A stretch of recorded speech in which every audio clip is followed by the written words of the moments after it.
Toby Till here with Rocky Mountain Snow MX. We are continuing our series of 2023 shop bike build walkarounds for you guys today. Next up is my little project bike. This is a 2017 Husqvarna TX300. This bike's hard to get a hold of, mainly because of the close ratio transmission.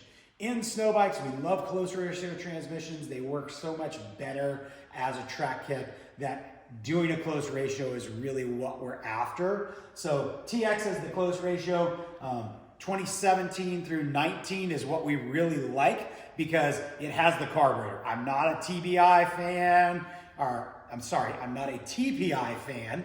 The new TBI that's out, we still haven't been around it enough to know if it's better than a carburetor. But for me, I can build a carburetor. I know carburetors. I like running carbureted 300s. They just seem to work really well for us. As we do our walk around, you'll see that this bike is not complete. We are doing some, at this time, we're doing some different porting, and we had to take our cylinder and send it out and have it re-nickel-sealed for the new porting. So that's why there's no top end on this bike right now. Things that we build with, we'll start out on this side. Yeah, let me grab what we want to talk about here on this side. So we really like the Scalvini hand-built pipe. Slavens Racing stocks these. We got this pipe through Slavens Racing, sent it out, had it jet hot coated. We prefer to have jet hot coating on our two-stroke pipes to eliminate cold pipe. Cold pipe is something that you really struggle with on two strokes. The jet hot coating helps the cold pipe from happening. The carbon fiber guard also kind of insulates the pipe and keeps the snow from hitting it. We run this big monster hide racing skid plate. We don't need a skid plate, but I want something to help funnel the snow, also keep more snow off of the pipe. So we run this big hide racing skid plate to funnel the snow up underneath the bike and also give more insulation to the pipe. It does accumulate a lot of snow. So down here in this area, there will be a large snow accumulation. Unfortunately, it adds weight. I can't say it's really great. There is a hole in the bottom of it that does get rid of some snow, but it still accumulates some snow. So I like what it did for us in curing cold pipe. We did not suffer cold pipe one time yet this season. So its advantages are good, but its disadvantages are that it does accumulate some snow and some snow weight in there. So we're still kind of working with some other things. We're working with OB guard to maybe make us a really cool OB guard that can help with all these things too. So something to come. As we're on this side, of course, Recluse CX clutch. We love the Recluse CX clutch. It's great in the two strokes. Scalvini, of course, slip on. Then we've got an electric fan to help cool us off. We're walking around front. We see that we are running the bulletproof radiator guards. Of course, Rocky Mountain Snow MX snow bike suspension. Up here on top, we are running the full program of C3 hand guards, one-piece top clamp, big tall risers. We have our valve for the heated handlebars right here, Trailtech Voyager Pro and mounts, and then of course, ram mount all in there. One thing of caution on two strokes, guys, we run colder thermostats. The thermostat that we run on two strokes, we really want to keep our carbureted two stroke in the 130 to 140 degree range. That equivalates to handlebars not being very warm. So if you're a four-stroke guy, you're used to really hot handlebars. Handlebars on two strokes don't really emit that much heat. So just got to keep that one in mind. As we talked about with the exhaust, you'll see this port right here on our exhaust. That is a EGT, exhaust gas temperature port. Here is the sensor for it. We have an EGT gauge mounted up top so that we can constantly be monitoring our EGTs as we're tuning. A couple cool things with the Mountaintop. You'll see the Mountaintop does have built-in fork guards. We don't run fork guards because they pack full of snow, but the Mountaintop fork guards actually have ports that allow the snow to exit the fork guards as the forks pack it in. That way, there's not excessive amounts of ice and snow in the fork guards, and as they come down, they don't tear the seals. So Mountaintops are the only fork guards I ever recommend running. Everything else you should not run fork guards on. Coming over on this side, we talked about this is a carbureted 300. 2017 through 19 came with a really bad carburetor, which is the Mikuni carburetor. They don't work all that great. This is a key-in carb. It's a 38 millimeter key-in carb. We love this carburetor. We like it better than any aftermarket carburetors. A lot of smart carbs and electrons, the way that they venturi the air through, they freeze up like crazy. So one very nice attribute to running a key-in carb is one, they're easy to tune for a tuner. But you can put a carburetor heater on. That's what we have here is liquid carburetor heat. And then of course, running the key-in carb, we've got lots of options of different needles and all that to really help us tune. So we run a carb heater with a PST engine jacket on that PST carb heater. You can see the carb heater right in here with our intake, with our C3 intake bolted to the carb heater. So that's gonna keep our carb nice and heated and really try to reduce any carb icing that it may have.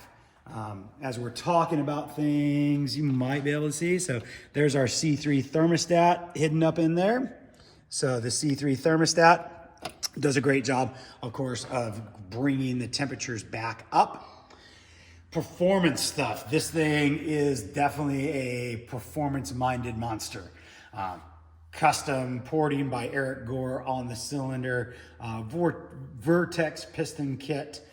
We also are running a 250 SX CDI box to achieve more over rev and a higher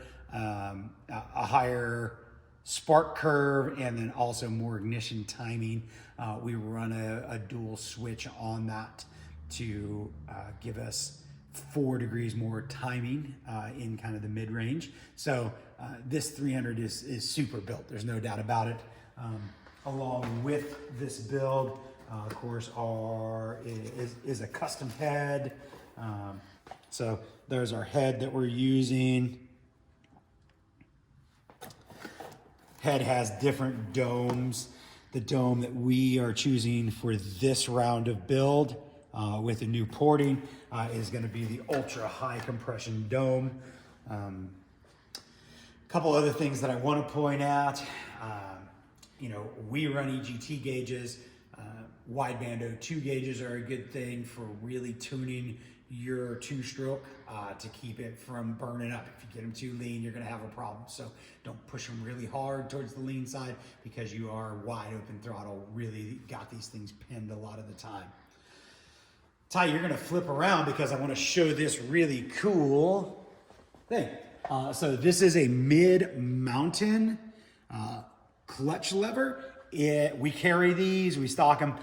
They give 30% lighter clutch pull. It is also just a small 2-finger clutch lever that we really like. We use the clutch a lot. Recluse CX clutches, a lot of people feel like, oh, they're just automatic clutches and you use them. No, we use a clutch. Even with the CX, that's why we choose a CX, is because we want to be able to modulate clutch pressure. We want to be able to bang clutches. We want a stock feeling kind of clutch, but we want the ability for the bike not to stall and die if we forget to pull in the clutch. We want to be able to walk a bike out of a stuck hole, not having to modulate the clutch. Those are the reasons we use a Recluse CX. Is because I can get a bike unstuck by myself, start it up, put it in gear, grab, standing in this much snow, I can grab the spindle, I can reach up underneath and apply throttle, and I can literally walk a bike out of a stuck hole all by myself. That is worth its weight in gold to us. That's why we use the Recluse.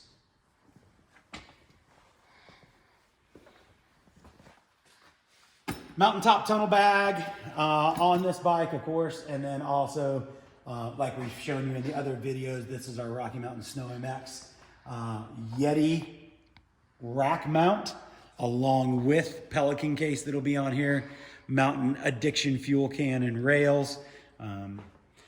We love this little 300 with the 2.5 mountaintop on it. It is absolutely the perfect track. We had the Aero Gen 3 on it first, or sorry, Aero Gen 2 3-inch on it first. We felt that that track was too large and cumbersome for the 300 kind of power. It took away some of the fun that we like in the 300 power. So when we went to the mountaintop with the 2.5, it was just the perfect sweet spot. It's very active, it's super playful. This 2.5 track moves the snow almost as well as the 3-inch, but with much lighter weight and much more spool up. So it was a perfect setup. Our intention is to take this kit off and put on a 120 Yeti, but we loved this setup so much that the Yeti's not going on this bike. It's staying mountaintop throughout the springtime and staying mountaintop 2.5. So this is the perfect like marriage of playfulness, both in the 300 platform and kit platform. We love how the mountaintop works.